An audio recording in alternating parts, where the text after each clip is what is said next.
Insurance एक power loom के कारखाने में जानबूझ के रखी गई है। बुलंद इकबाल का कारखाना है और शान ये कारखाना चलाती है शान फैब्रिक्स के नाम से।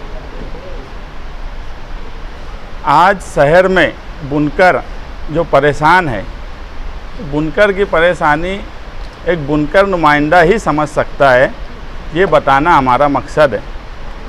पीछे आप देखेंगे अभी जो नागपुर में असेंबली अजलास हुआ, उस अजलास में हमारे दो लीडर अबू आसिम आज़मी साहब और रईस शेख साहब, इन्होंने सिर्फ बुनकर की नुमाइंदगी नहीं की बल्कि महाराष्ट्र के अक़लियत ख़ास तौर से मुसलमानों की नुमाइंदगी हर फील्ड में की। अगर पड़गा में एनआईए ने छापा मारा तो उस पर भी उन्होंने बोला कि वो गलत हुआ। अगर धरन गांव में जुलूस गौसिया का सवाल पर बिला वजह एफआईआर दबाव में दाखिल की गई तो उस पर उन्होंने बोला। अगर मुसलमान मराठा रिजर्वेशन की बात चली तो मुसलमानों को रिजर्वेशन क्यों नहीं, जबकि मुसलमानों को रिजर्वेशन एक कमेटी ने तय की थी कि एजुकेशन डिपार्टमेंट में 5% रिजर्वेशन मिलना चाहिए, वो बात उन्होंने रखी। मालेगांव के सवाल पे ख़ास तौर से आज बुनकर और दूसरे सार्फिन और घरेलू बिजली इस्तेमाल करने वाले भी कोलकाता कंपनी की हिटलर शाही और गब्बर सिंह तरीके से जो उनका कामकाज है उससे बेहद परेशान है। उस सवाल पर भी उन्होंने बात रखी। उस वक्त चंद्रकांत पाटिल जो उसके मिनिस्टर है, उनको ये बोलना पड़ा कि हमारे सामने ये सब बात पहली बार आई, वो एवरेज बिल का सवाल हो या एमडी सूटअप का सवाल हो, जिससे कारखानेदार बहुत परेशान है। इन दोनों सवालात पर उन्होंने कहा कि हम जल्द ही कंपनी की और एमएसईबी या महाराष्ट्र सरकार की तरफ से एक मीटिंग रखेंगे और उस मीटिंग में हम तय करेंगे कि यार क्या वहाँ पर गड़बड़ हो रही है और किस तरह से जो कानून बना है उसको हम किस तरह से वापस लें। ख़ास तौर से आसिम भाई से जब बातचीत हुई तो उनसे ये बातचीत की गई कि 27 हाउस पावर जो बिजली इस्तेमाल करते हैं छोटे सार्फिन, तो उन पे एमडी सूटअप का जो कानून बना हुआ है वो उन पे ना लागू हो, ऐसी कोशिश की जाए। उन्होंने कहा कि यार मैं मेरी तरफ से असेंबली में बोला हूँ और जल्द ही मीटिंग लगाकर इस पर हम कोई अच्छा फ़ैसला करेंगे ताकि लोगों को राहत हो। रईस शेख साहब ने जब असेंबली में वो बोल रहे थे तो एक बात ये लग रही थी कि एक स्टडी किया हुआ एमएलए जिसको सनत की, जिसको पावर लूम की अच्छी स्टडी है, वो असेंबली हॉल में 18 से 20 मिनट जब उस टॉपिक पर बोले तो सरकार को ये समझ में आया कि आज सादे पावर लूम और रंगीन का जो कारोबार चल रहा है उसकी क्या हालत है, और उसके लिए एक स्टडी ग्रुप बनाया गया। उसमें हर छोटे छोटे सेंटर महाराष्ट्र में जो है वहाँ के एमएलए को लिया गया, वो सोलापुर हो, तुम्हारा नागपुर हो और इचलकरंजी, भिवंडी, यहाँ के नुमाइंदे इसलिए लिए गए कि वहाँ पे पावर लूम है। मगर ये हमारी बदकिस्मती है मालेगांव शहर की, या मैं ये कहूँ कि हमारे नुमाइंदे का दबदबा नहीं है। बाकी जगह के नुमाइंदे बुनकर रोड पे चुन के आते हैं कि नहीं ये मुझे नहीं मालूम, मगर मालेगांव शहर के नुमाइंदे तो खालिस बुनकर की रोड पे चुन के आने वाले। बुनकर की नुमाइंदगी इतनी कमज़ोर कि उनको उस कमेटी में नहीं लिया गया जहां हम हमारी बात रख सके स्टडी ग्रुप में।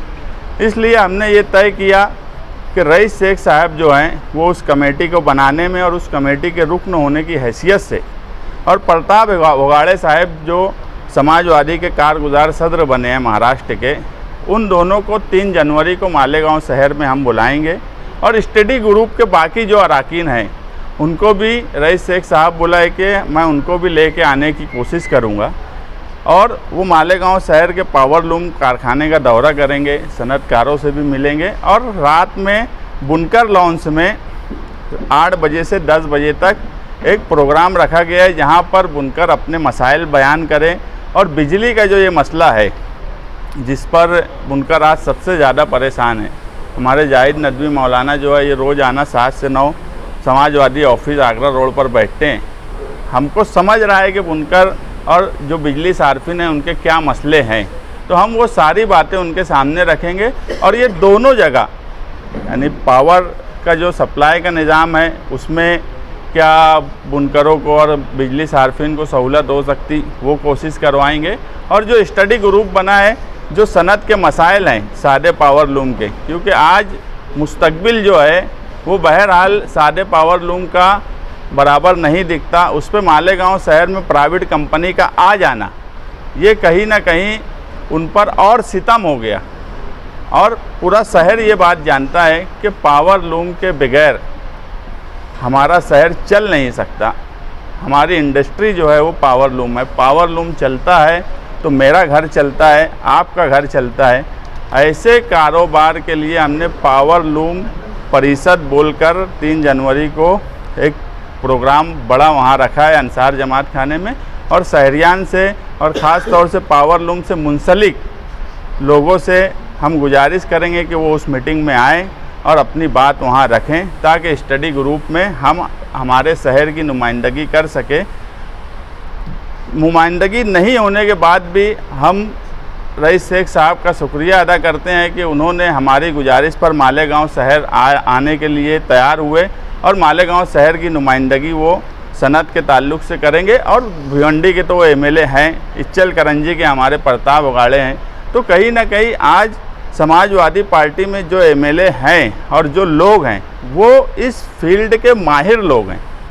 वो बिजली का सवाल हो कि पावर लूम से मुंसलिक सवाल हो, ऐसे वक्त में उनको हम मुबारकबाद भी देते हैं कि असम्बली में उन्होंने जो जो मुद्दे उठाए हैं वो बहरहाल इस शहर की आवाम की भलाई के मुद्दे वो हाईवे, नेशनल हाईवे का जो लब्बैक होटल के पास एक्सीडेंट होता है वहाँ का सवाल हो या दूसरे कोई सवाल हो, हर सवाल पर उन्होंने भरपूर नुमाइंदगी की है। और सनत के ताल्लुक़ से हमें पूरी उम्मीद है कि मुस्तकबिल में एक कमेटी अच्छी अपनी जो स्टडी करेंगी वो रिपोर्ट अच्छी पेश करेंगी और उससे आने वाले वक्त में कहीं ना कहीं हमारी सनत को फ़ायदा हो। इसी मकसद से हमने आज की प्रेस कॉन्फ्रेंस एक कारखाने में रखी जो शान फैब्रिक्स के नाम से चलता है कि एक बुनकर और एक सनतकार जो इस फील्ड में काम काज करता है वही बुनकरों की परेशानी समझ सकता है, दूसरा कोई बुनकरों की परेशानी इस शहर में आज के वक्त में नहीं समझ रहा है। नुमाइंदे हैं एमएलए, उनको पावर लूम सनत के बारे में कुछ समझता नहीं है। बिल्कुल सच बात है। आप इस बात से अंदाज़ा लगा सकते हो कि मैं एक कारपोरेटर हूँ और अगर मैं कारपोरेशन में किसी इशू पर बोल रहा हूँ, जैसे एक बात मैं अभी बोला कि यार एक ट्रैफिक का सवाल बस स्टेशन के पास का था, उस पर मैं मुसलसल अगर पत्र व्यवहार किया, उस पर बातचीत की, तो जब उसकी सारे डिपार्टमेंट के साथ मीटिंग बुलाना पड़ी तो मुझे बुलाया गया। आज मैं कारपोरेटर नहीं हूँ मगर उनको ये लगा कि यार इसका इंटरेस्ट है इस सवाल पर, इसलिए मुझे बुलाया गया। सरकार को अगर ये लगता कि इनका इंटरेस्ट है, एक ऐसे शहर जहाँ महाराष्ट्र के सबसे ज़्यादा सादे पावर लूम है, अगर सरकार को ये लगता कि यार उस आदमी का इंटरेस्ट है तो हर हाल में उनको लिया जाता। उनका इंटरेस्ट ही नहीं है। वो कल भी असम्बली अजलास को पिकनिक पॉइंट मानते थे, वो आज भी असम्बली अजलास को पिकनिक पॉइंट ही मानते हैं, जबकि वहाँ पर सनत की नुमाइंदगी होना चाहिए थी। ख़ास तौर से बुनकर जो परेशान हैं उनकी नुमाइंदगी होना चाहिए थी, एक आम आवाम की नुमाइंदगी होना चाहिए थी। मैं ये मानता हूँ कि वो बुनकर ही नहीं है। 3 जनवरी का होने वाला प्रोग्राम, इसके बाद एक नुमाइंदगी ज़रूर होने वाली है कि कुछ लोगों को लेकर जाएंगे, एक मेमोरेंडम लिखेंगे। वो मेमोरेंडम सरकार के किसी मिनिस्टर या सरकारी कोई ऑफिसर के पास दे दिया जाएगा और शहर को ये बताया जाएगा अखबारात में, यूट्यूब चैनल पे कि हो गई नुमाइंदगी। इसे नुमाइंदगी नहीं कहा जाता और यही मुस्तकबिल में नुमाइंदगी करने का तरीका आप लोग खुद देखेंगे, यही होने वाला है। इसके अलावा कोई नुमाइंदगी नहीं होने वाली। कल एक खबर लगाया था कि 2 दफ़े और कमेटी बन चुकी है, इस पर कोई अमल ही नहीं हुआ गवर्नमेंट की तरफ से। जब असलम शेख थे और जब तो एक दफ़े कमेटी बनती है तो उसका तो कोई हाल अहवाल लिया जाता है ना। उसमें मालेगांव शहर के लतीफ़ अनवर भी थे। हाँ, और हम लोग उनसे भी बातचीत कर रहे हैं।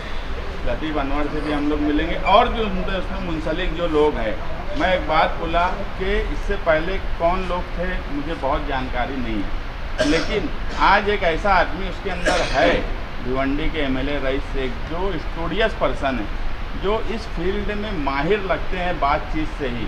तो कहीं ना कहीं अब हमको उम्मीद है कि वो बात जो सनत की है वो रखेंगे भी और उसका फॉलो अप भी लेंगे और कोशिश करेंगे कि वो, जैसे आज बातचीत उनसे हुई तो वो एक बात बोले कि यार मैं कोशिश कर रहा हूँ कि स्टडी ग्रुप के तमाम ही मेम्बरान को लेकर आने की, जो भी आएंगे हम कोशिश कर रहे हैं। बाकी मैं अपने तौर पे मालूमात उनके पास बहुत है, तो एक उम्मीद है कि एक ऐसा आदमी उस कमेटी का रुकन है जिसको इसमें दिलचस्पी है और जो इसकी स्टडी रखते हैं और आगे भी वो स्टडी कर रहे हैं। सभी अलग अलग हिस्से में वो दौरा करके एक मालूमात और एक रिपोर्ट लेंगे। तो मुझे अब कहीं ना कहीं उम्मीद है कि इस रिपोर्ट को अमल बजावनी कराना, और आज अबू आसिम आज़मी साहब और रईस शेख साहब ऐसे नुमाइंदे हैं जो सरकार में अपनी बात मनवाने का हुनर रखते हैं। इसलिए अब उम्मीद है कि इस बार जो स्टडी ग्रुप बन रहा है वो कहीं ना कहीं मुस्तकबिल में सनतकारों के फ़ायदे का साबित होगा।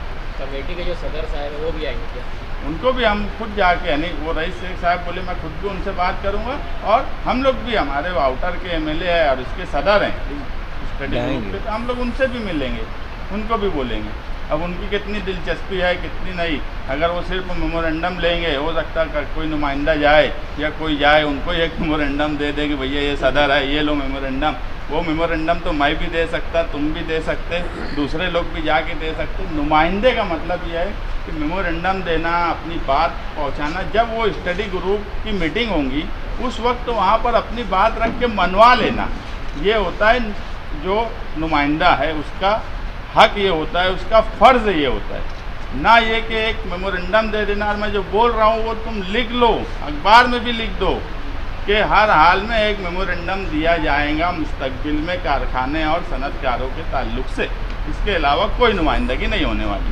मुझे ये कहना है, माजी में साथी निहाल अहमद जैसे बेबाक रहनुमा चुना जो जिनकी इब्तदाई शुरुआत ज़िंदगी की पावर लूम से मुंसलिक धंधे से रही, कारोबार से रही। इसलिए अपनी ज़िंदगी में उन्होंने हमेशा, पूरी ज़िंदगी उन्होंने बुनकरों को और पावर लूम की सनत को बचाने के लिए कोशिश की, चाहे वो पावर बिल का मसला हो, नए आए हुए टैक्सेस का मसला हो, या टेक्सटाइल पर आई हुई आफत का मामला। लेकिन आज के हालात में हमने देखा कि मालेगांव शहर की बुनकर नुमाइंदगी इंतहाई कमज़ोर है।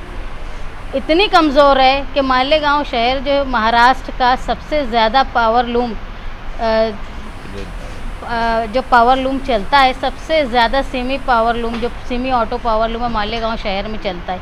इसके बावजूद भी ऐवान में कोई नुमाइंदगी करने वाला नहीं। लेकिन अल्हम्दुलिल्लाह हम लोगों ने ये महसूस किया कि जब से हमारा ताल्लुक़ हुआ है तो मज़ीद समाजवादी पार्टी के लीडरान से हमने कोशिश करके और उनकी ज़ाती स्टडी की वजह से मुसलसल वो लोग मालेगांव शहर को, मसाइल को असम्बली में बयान कर रहे हैं। इसी मामले में जब रईस शेख साहब ने असम्बली में पावर लूम के मसाइल को उठाया तो वहाँ मिनिस्टर को सोचना पड़ा और उन्होंने ये बात मानी कि टेक्सटाइल पॉलिसीज़ में कहीं भी लुप्स है, जिसकी वजह से एक स्टडी ग्रुप बनाया गया जिसमें मुख्तलिफ़ महाराष्ट्र के मुख्तलिफ़ इलाक़ों में जहाँ तादाद में थोड़े भी पावर लूम होंगे वहाँ के नुमाइंदों को जोड़ा गया। हमारी बदकिस्मती कि मालेगांव शहर में सबसे ज़्यादा सेमी ऑटो लूम होने के बावजूद भी मालेगांव शहर सेंट्रल के नुमाइंदे को उसमें शामिल नहीं किया गया। उनकी दिलचस्पी ना होने की वजह से, उनकी स्टडी ना होने की वजह से, और ना उनकी कोशिश रही, जो ऐवान में इतने सालों में हमने देखा कि ना उन्होंने पावर लूम सनत को बचाने के लिए कुछ कहा, ना रोड पर आकर कुछ कहा। इसलिए ये बात हुकूमत को भी समझती होगी, जिनको दिलचस्पी नहीं है उनको शामिल नहीं किया गया।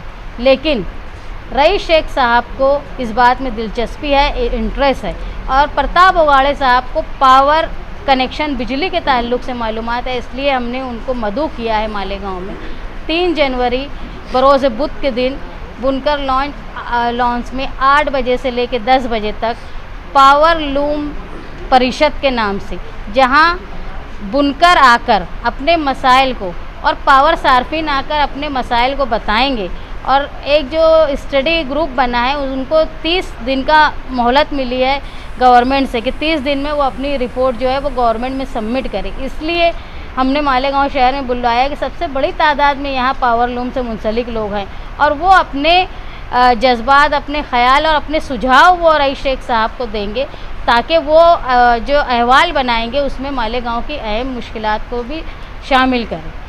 यहाँ प्रेस कॉन्फ्रेंस बुलाने का मकसद ये था कि पावर लूम से जो मसाइल है इनको समझने के लिए अपनापन होना चाहिए। पावर लूम से मुंसलिक लोगों से हमारा दिली जज्बात है, हमारे ताल्लुकात है। साथी निहाल अहमद साहब और हमारा आबाई पेशा पावर लूम से जुड़ा रहा है और आइंदा भी हम लोग कोशिश करते रहेंगे कि जिस तरह साहब की रिवायत रही है पावर लूम को बचाने के लिए, क्योंकि अगर पावर लूम चलेगा तो ये शहर चलेगा।